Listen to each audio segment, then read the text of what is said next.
This video contains audio content only. There are no visual elements or images accompanying the audio. If you're expecting to see video footage, please note that this is an intentional audio-only presentation. We recommend listening to this content rather than watching the screen. Thank you for your understanding and enjoy the audio. Welcome, viewers. Today we'll be diving into a complex and often overlooked chapter of world history, the Arab slave trade.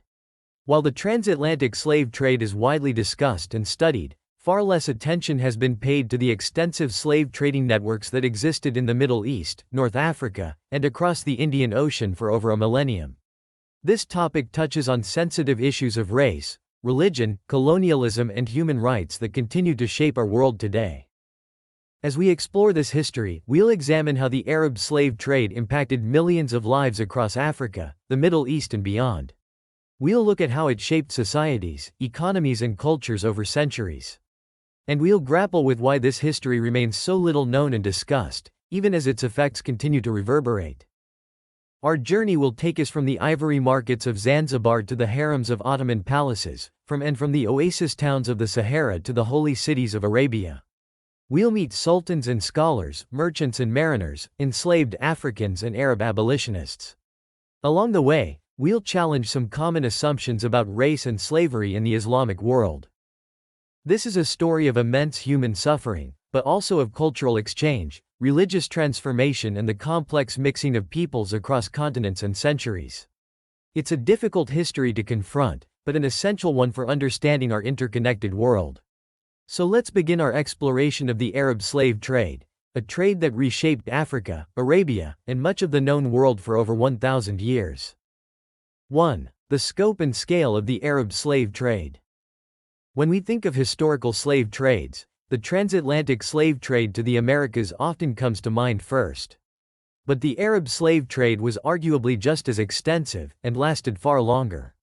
Historians estimate that between 10 and 18 million Africans were enslaved and transported across the Red Sea, Indian Ocean, and Sahara Desert to the Middle East and North Africa between 650 CE and the early 20th century. That's comparable to the roughly 12 million Africans transported to the Americas in the transatlantic trade. But the Arab slave trade began centuries earlier and continued long after the Atlantic trade was abolished. Some scholars trace its origins back to pre-Islamic times in the 6th century. The trade expanded dramatically after the rise of Islam in the 7th century, as the rapidly growing Arab Muslim empires created new demands for slave labor. Unlike the transatlantic trade, which lasted about 400 years, the Arab trade persisted for over 1,300 years. Slavery remained legal in Saudi Arabia until 1962. And in Mauritania slavery wasn't criminalized until 2007. The geographic reach of this trade was vast. It stretched from Senegal to Somalia, and from the Caucasus Mountains to the island of Madagascar. Enslaved Africans were marched across the Sahara, sailed across the Indian Ocean, and transported up the Nile Valley. They ended up as far away as Persia, India, and even China. Major slave markets existed in Cairo, Baghdad, Istanbul, Muscat, and Zanzibar. This was not just a trade in African slaves either.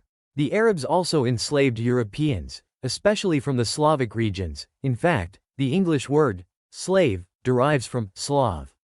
Circassian women from the Caucasus were prized in Ottoman harems. But over time, sub-Saharan Africans became the predominant group enslaved. The nature of this slavery was also different from the plantation slavery of the Americas.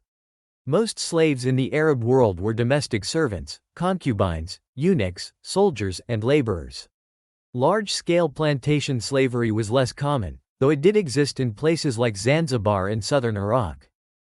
One of the most disturbing aspects of this trade was the practice of castrating male slaves to serve as eunuchs. This was never practiced in the Atlantic slave trade. Historians estimate that 6 out of 10 boys subjected to castration died from the brutal procedure. Those who survived were highly valued as harem guards and government officials. The gender ratio of slaves was also different. About 2 females were enslaved for every 1 male in the Arab trade, the opposite of the Atlantic trade ratio. Women and girls were in high demand as concubines and domestic servants. Some were able to bear children to their masters and gain some privilege, but most lived difficult lives of sexual exploitation and hard labor. What's particularly astounding is how little known this history remains, even in the regions most impacted by it. In East African countries like Tanzania and Kenya, the Arab slave trade is rarely taught in schools, despite profoundly shaping the region's demographics and culture. In the Middle East, it's often downplayed or ignored entirely. There are complex reasons for this historical amnesia. European colonialism in the 19th and 20th centuries often erased local histories. Cold War politics discouraged critiques of Arab societies. And modern nation-states in Africa and the Middle East have often promoted narratives of unity that gloss over historical divisions. But the scale and longevity of this slave trade had massive ramifications. It depopulated huge swaths of East Africa. It transformed the racial and cultural makeup of the Middle East. It shaped Islamic law and social hierarchies across a huge swath of the globe. And its legacies continue to affect ethnic relations and economic disparities to this day. As we delve deeper into the Arab slave trade, we'll explore how it operated, who was involved, and how it impacted societies across Africa and the Middle East. We'll also examine why it persisted for so long, and how it was eventually abolished. This is a difficult history to confront, but an essential one for understanding how the modern world was shaped. 2. The religious and legal foundations of slavery in the Islamic world. To understand how slavery became so entrenched in the Arab Muslim world, we need to examine its religious and legal foundations in Islamic tradition. This is a sensitive and often controversial topic, but it's crucial for grasping why slavery persisted for so long in Muslim societies. First, it's important to note that slavery existed in Arabia long before the rise of Islam in the 7th century. The Quran and the teachings of Muhammad didn't introduce slavery, but they did regulate and in some ways reform existing practices. Islam discouraged the enslavement of free Muslims, encouraged the manumission, freeing of slaves as a virtuous act, and established some rights for slaves.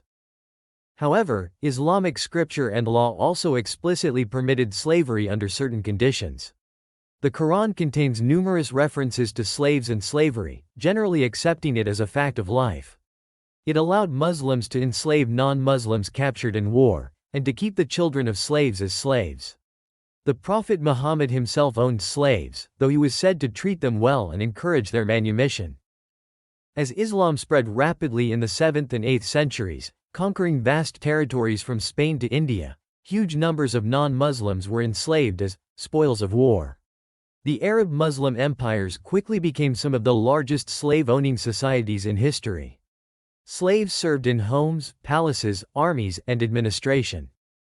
Islamic law, as it developed over centuries, created a comprehensive framework for slavery. It specified how slaves could be acquired, sold, and manumitted. It outlined slaves' rights and masters' obligations. In many ways, Islamic law provided more protections for slaves than many other legal systems of the time. Slaves could own property, marry, and even keep their own slaves. Masters were obliged to provide for their slaves' basic needs. But the law also entrenched slavery as a permanent institution. It permitted slave concubinage, allowing men to have sex with female slaves. It allowed child slavery, and it permitted harsh punishments for disobedient slaves. The offspring of a slave mother and free father would be born free, but the children of a slave father remained enslaved. Some Muslim scholars and rulers did try to reform or restrict slavery over the centuries. The Umayyad Caliph Umar II in the 8th century tried to ban the enslavement of free people. The Ottoman Empire banned the enslavement of Christians in the 19th century.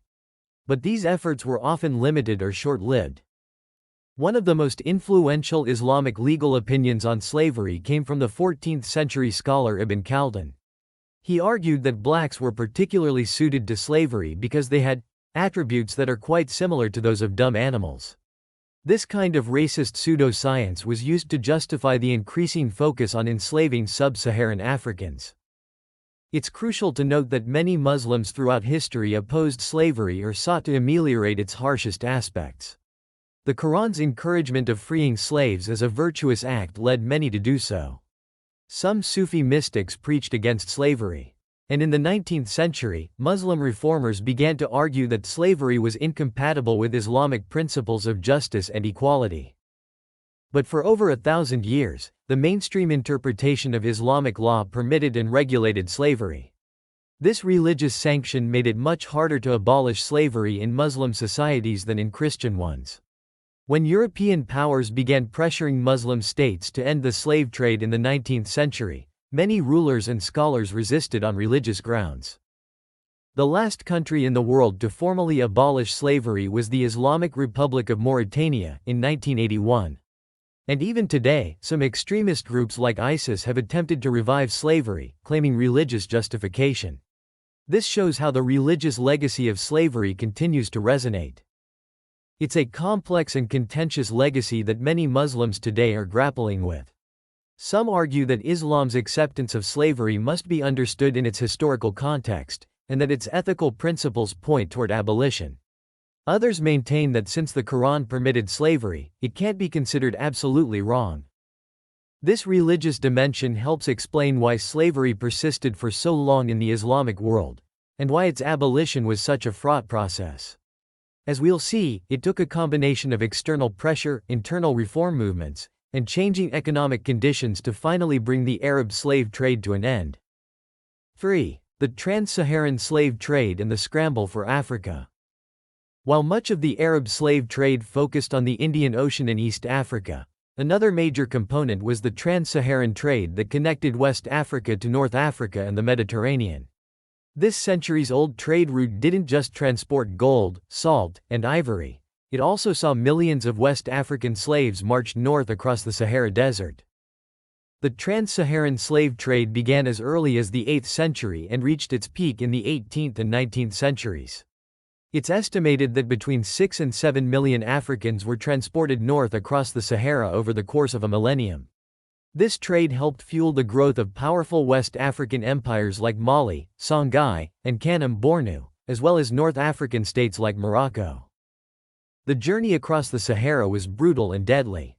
Slaves were forced to march for months across scorching desert sands, with many dying of thirst, starvation, or exhaustion along the way. The German explorer Gustav Nachtigall described the heartbreaking scene of exhausted slaves being abandoned to die in the desert. The poor children of the Black Countries seemed to meet death here, at the last stage of a long, hopeless and painful journey.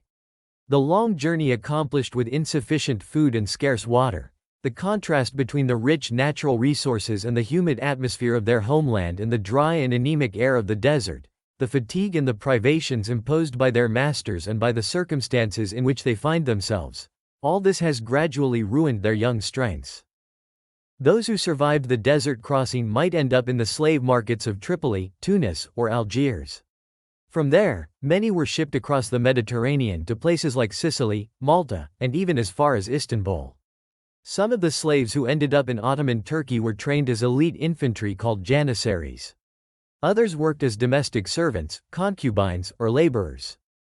The Trans-Saharan trade was closely linked to the Barbary slave trade, conducted by the Ottoman territories in North Africa. For centuries, corsairs from places like Algiers and Tripoli raided European coasts, capturing an estimated 1 to 1.25 million Christians who were sold into slavery. Entire coastal towns in places like Italy and Ireland were depopulated by these raids.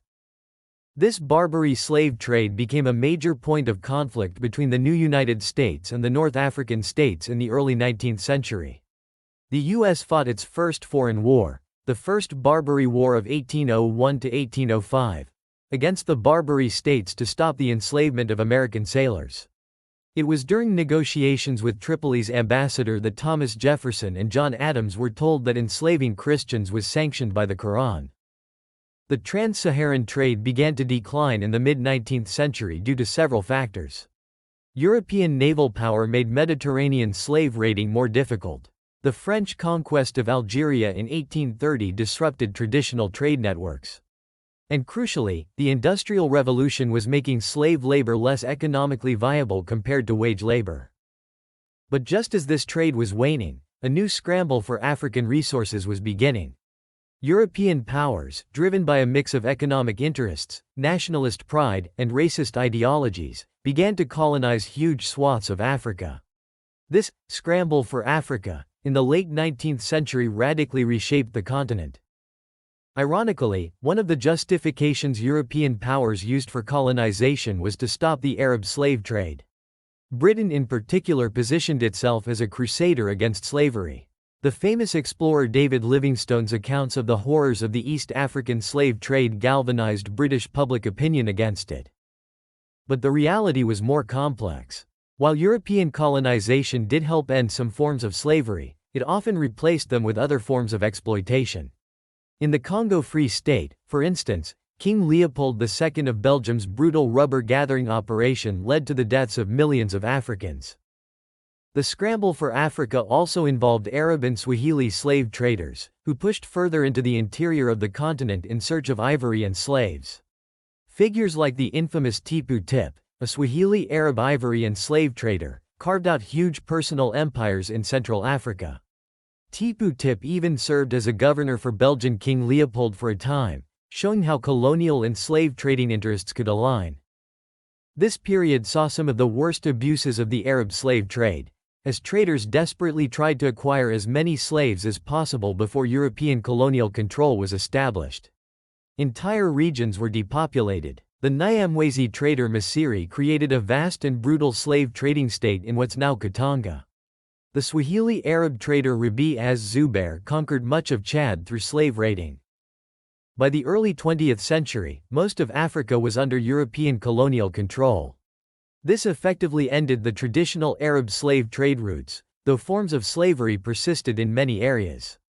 The Trans-Saharan trade that had shaped West African societies for a millennium came to an end. But the legacies of this trade lived on. It had reshaped the ethnic and religious map of West Africa, spreading Islam and Arabic culture deep into the Sahel. It had created lasting connections between West Africa and North Africa.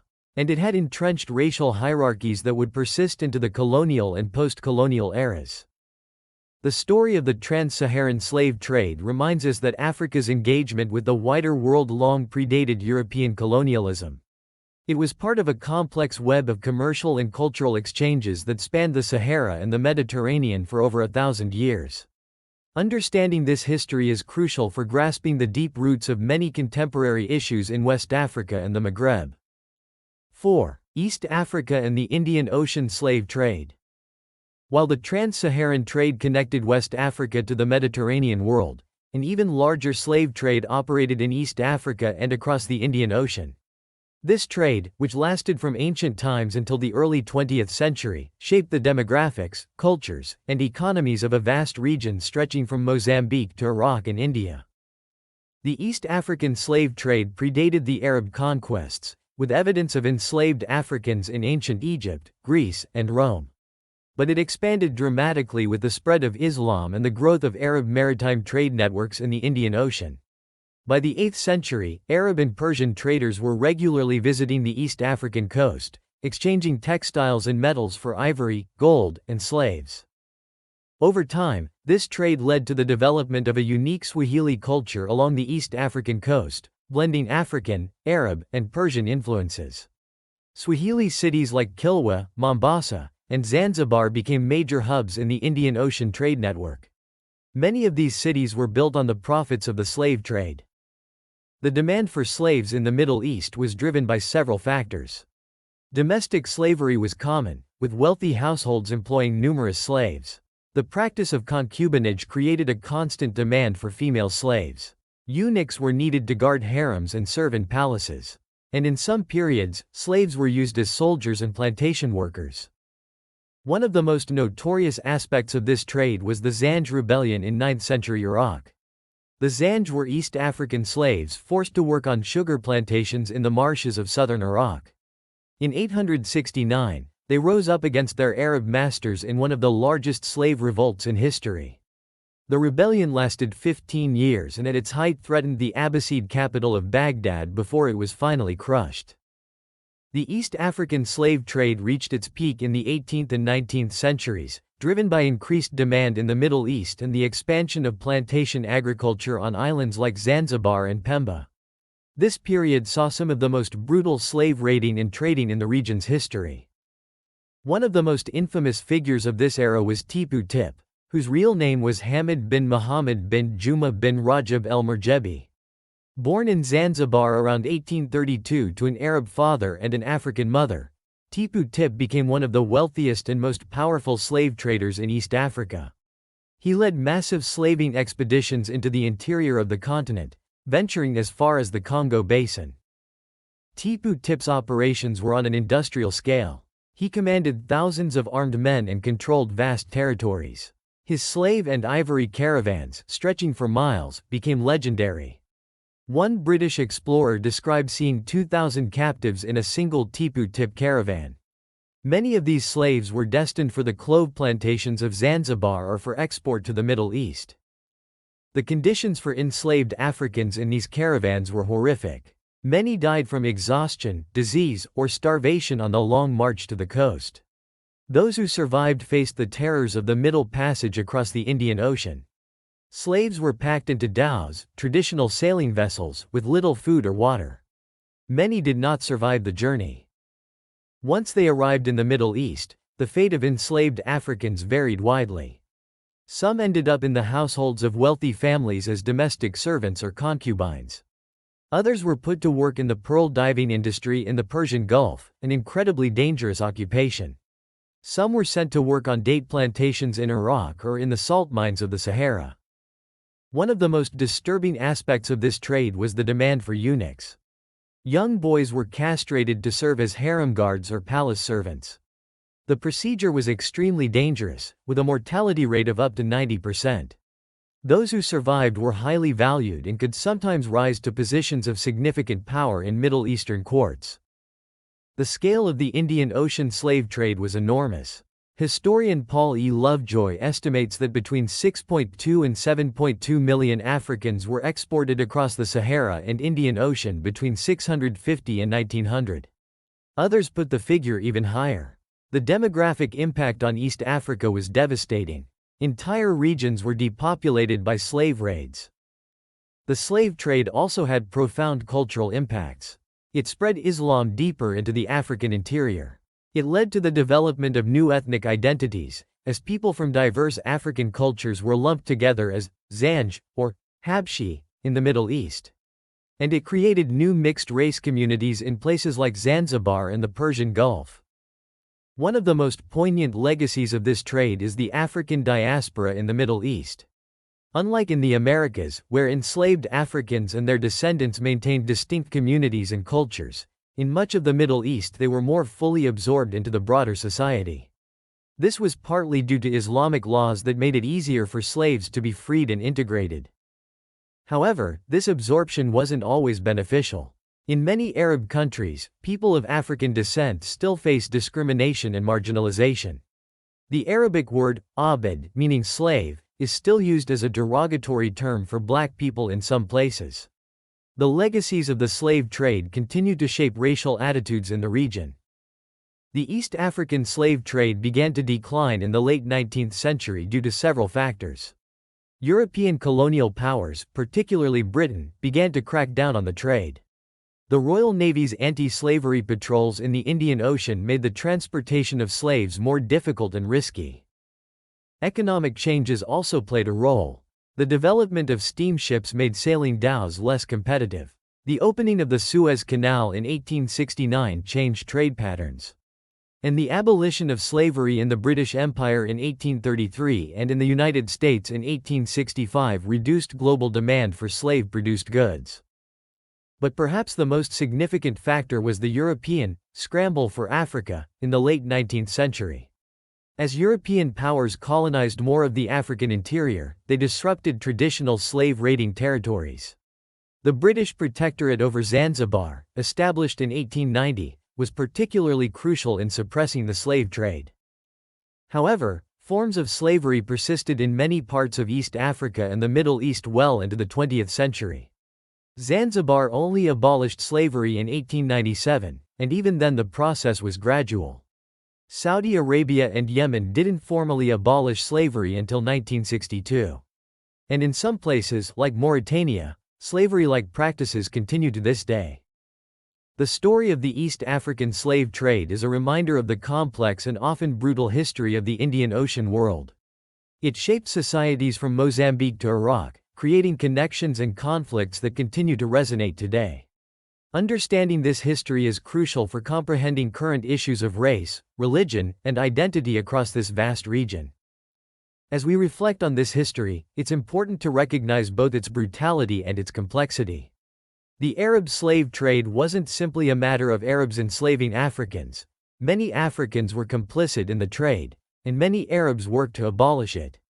It's a history that defies simple narratives and challenges us to think more deeply about issues of power, culture, and human rights. 5. The Abolition movement and the end of the Arab slave trade.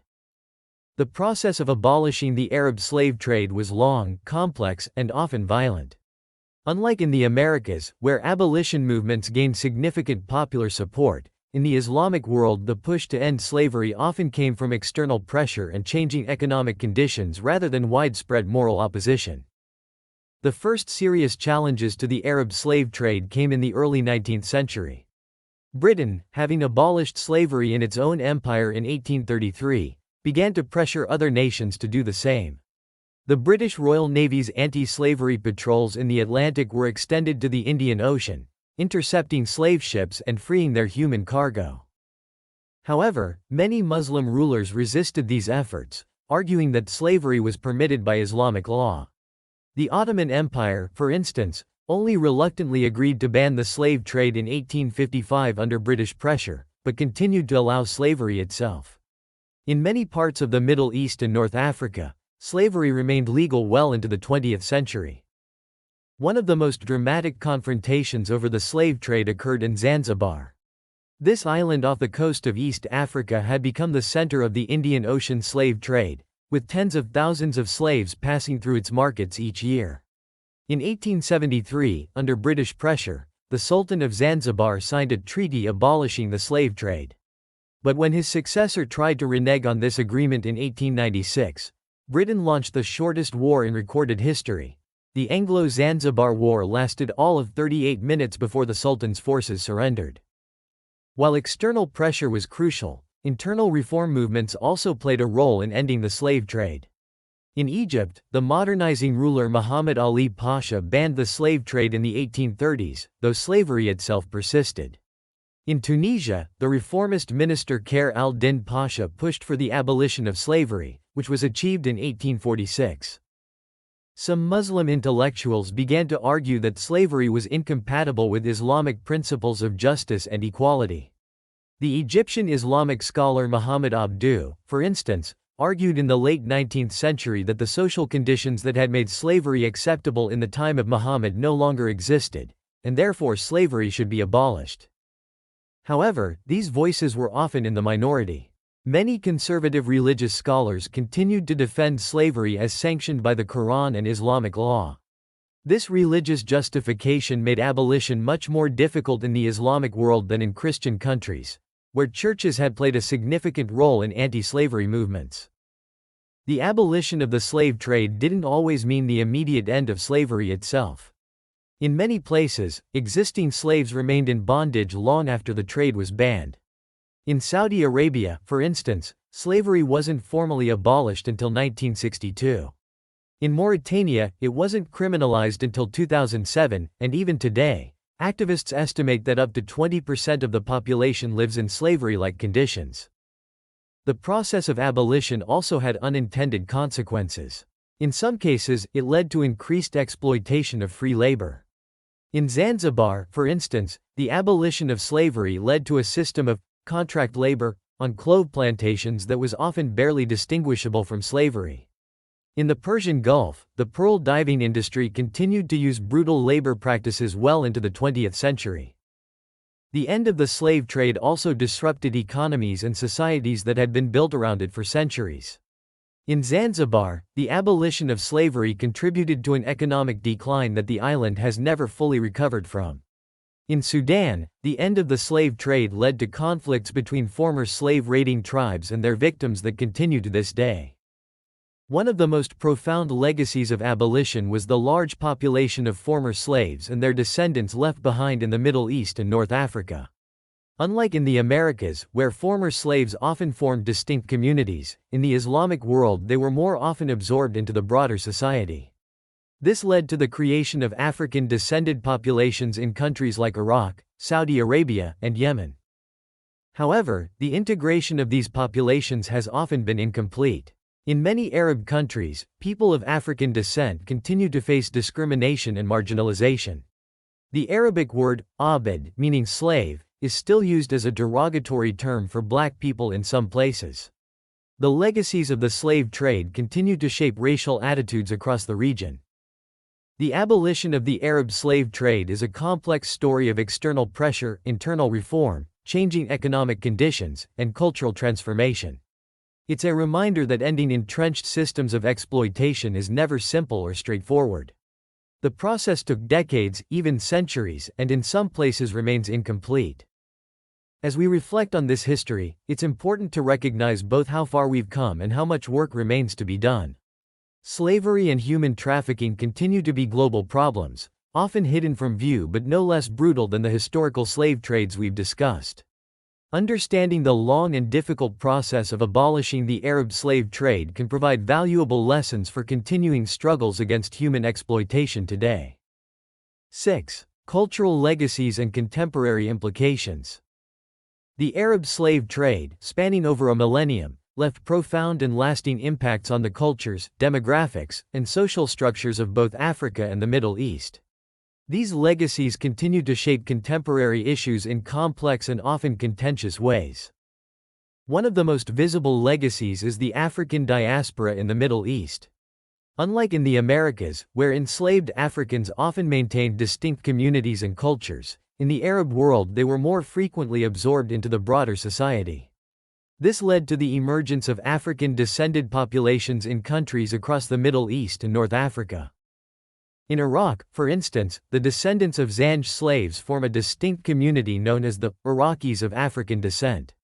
In Saudi Arabia, there's a significant population of Afro-Arabs, many descended from enslaved Africans. The Bedouin of the Negev desert include clans of African origin. And in countries like Yemen and Oman, African influences are evident in music, dance, and other cultural expressions. However, the integration of these African-descended populations has often been incomplete and fraught with challenges. In many Arab countries, darker-skinned people face persistent racism and discrimination. The Arabic word, abd, meaning slave, is still used as a slur against black people in some places. This reflects the enduring impact of racial hierarchies established during the slave trade. The slave trade also profoundly impacted the religious landscape of Africa. Islam spread deep into sub-Saharan Africa partly through trade networks established by Arab merchants, including slave traders. Today, Islam is the dominant religion in many parts of West and East Africa that were once sources of slaves for the Arab world. This creates complex connections and tensions between African Muslims and the Arab world. In East Africa, the slave trade led to the development of Swahili culture, a blend of African and Arab influences that dominates the coastal regions. Swahili, a language that mixes African languages with Arabic, became a lingua franca across much of East Africa. Today, Swahili is spoken by over 100 million people and serves as an official language in several African countries. The legacy of slavery also complicates issues of identity and belonging in many African countries. In Mauritania, for instance, tensions persist between the Arab Berber population and the Haratin, descendants of enslaved black Africans. Despite slavery being officially abolished, the Haratin continue to face discrimination and marginalization. In Sudan, the legacy of the slave trade has contributed to ongoing conflicts. The civil war that led to the independence of South Sudan was partly rooted in a history of Northerners enslaving Southerners. Even today, accusations of slavery and slave-like practices continue to inflame tensions between different groups in Sudan. The history of the Arab slave trade also impacts contemporary discussions about race and racism in the Muslim world. Some Muslims argue that Islam's teachings on racial equality mean that racism isn't a problem in Muslim societies. Others point to the long history of enslaving Africans as evidence of deeply rooted anti-black racism in Arab cultures. This debate has become particularly heated in recent years with the rise of the Black Lives Matter movement. Some Arab commentators have argued that their societies don't have the same issues with racism as Western countries. But Black Muslims and human rights activists have pushed back, pointing to ongoing discrimination and the need to reckon with the legacy of the slave trade. The history of slavery also complicates relationships between African and Arab countries in international forums. Some African leaders have called for reparations from Arab countries for the slave trade, similar to demands made of European countries for the Atlantic slave trade. These calls have generally been met with silence or dismissal from Arab governments. In the academic world, there's growing interest in studying the impacts and legacies of the Arab slave trade. However, this research often faces challenges. In many Arab countries, the topic remains taboo or is downplayed in official histories. In Africa, colonial-era education systems often focused more on the Atlantic slave trade than on the longer history of the Arab trade. There's also debate about how to frame this history. Some scholars argue that terms like Arab slave trade are misleading, as many Africans were involved in the trade and not all slave traders were Arab. Others contend that framing it as an Islamic slave trade ignores the role of religion in both justifying and opposing slavery. These debates reflect the complex and often painful process of coming to terms with this history. For many in both Africa and the Arab world, the legacy of the slave trade challenges cherished narratives about their past and complicates questions of identity and belonging. Yet confronting this history is crucial for addressing contemporary issues. Understanding the deep roots of racial hierarchies in the Arab world can help in combating ongoing discrimination. Recognizing the complex history of African-Arab relations can contribute to more nuanced discussions about migration, trade, and cultural exchange. Moreover, studying the Arab slave trade provides important perspectives on global histories of slavery and abolition. It reminds us that slavery was not unique to any one culture or region, but a widespread practice that took different forms in different contexts. It also shows that the process of ending slavery was long, complex, and often driven by a mix of moral, economic, and political factors. As we grapple with ongoing issues of racism, exploitation, and human trafficking in our world today, the history of the Arab slave trade offers both cautionary tales and inspirational examples. It's a reminder of humanity's capacity for cruelty, but also of our ability to change unjust systems and strive for greater equality and justice.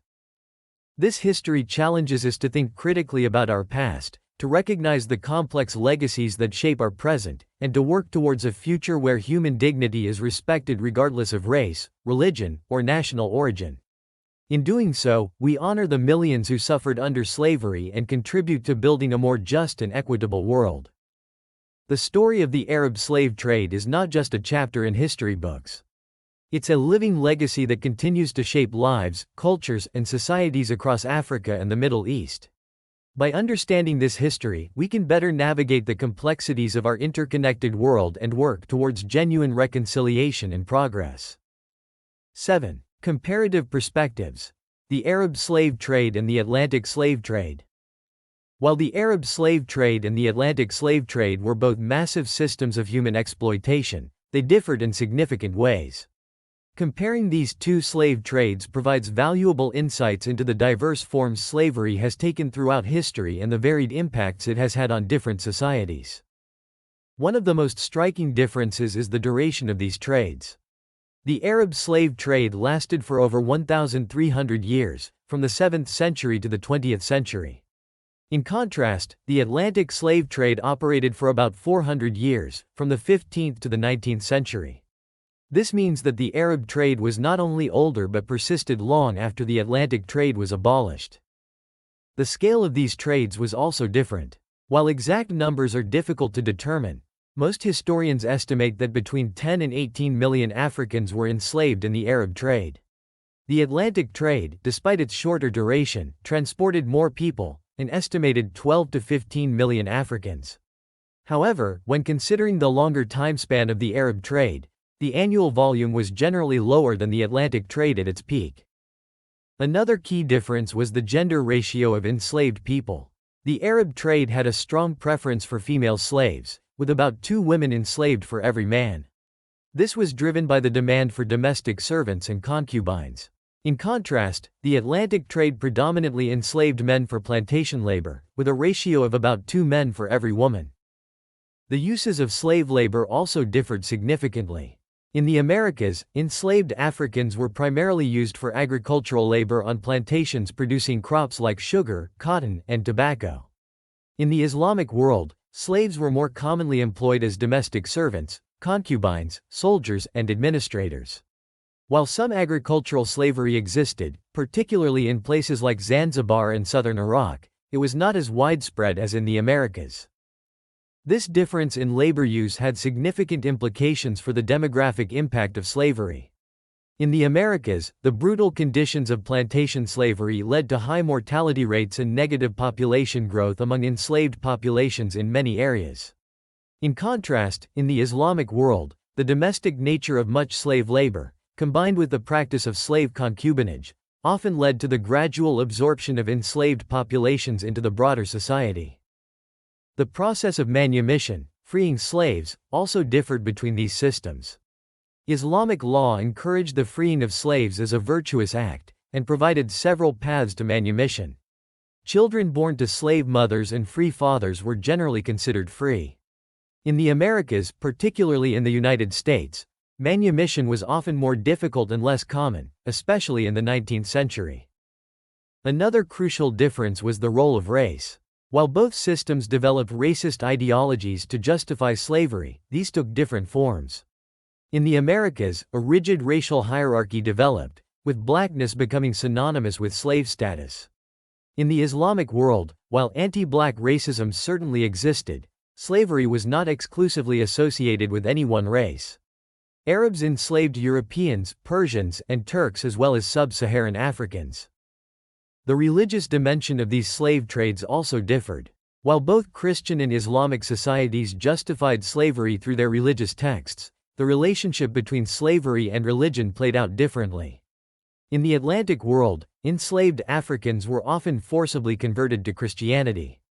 In the Islamic world, the enslavement of fellow Muslims was generally prohibited, though often violated in practice, which meant that slaves often converted to Islam, sometimes gaining improved status as a result. The process of abolition also followed different paths in these two systems.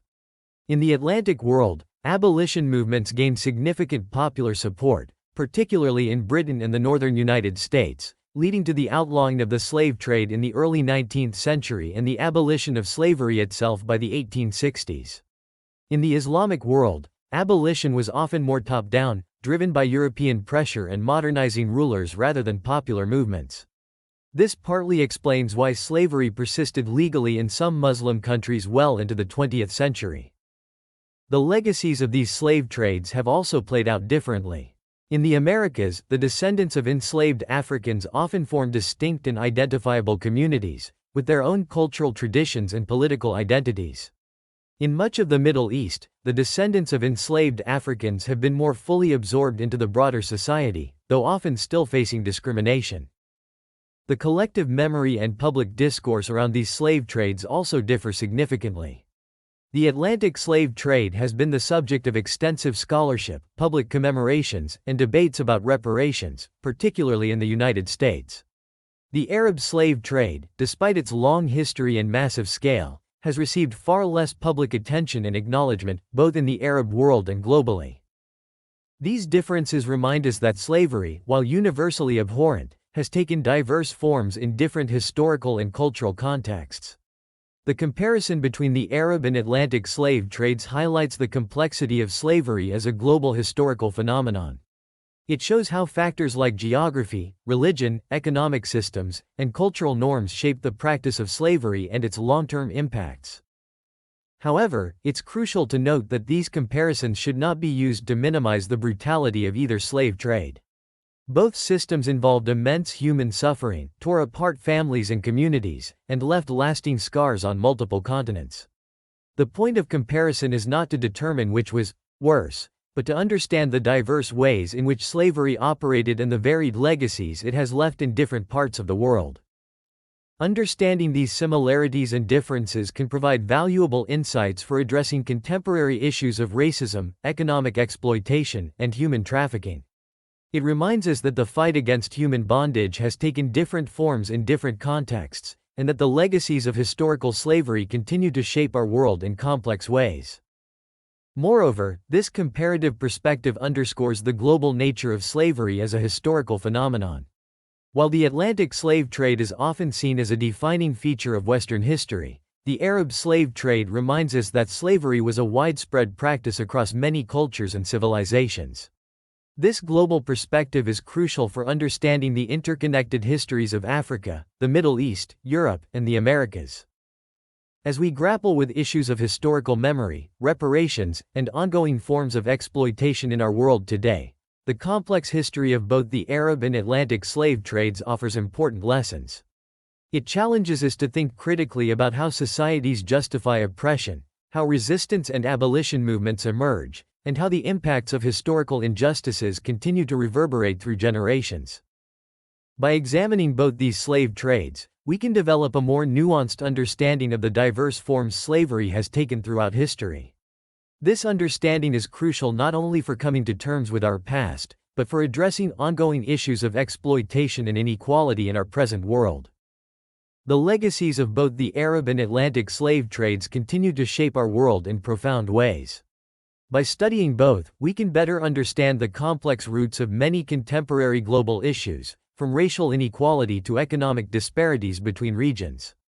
This knowledge is essential for working towards a more just and equitable future for all.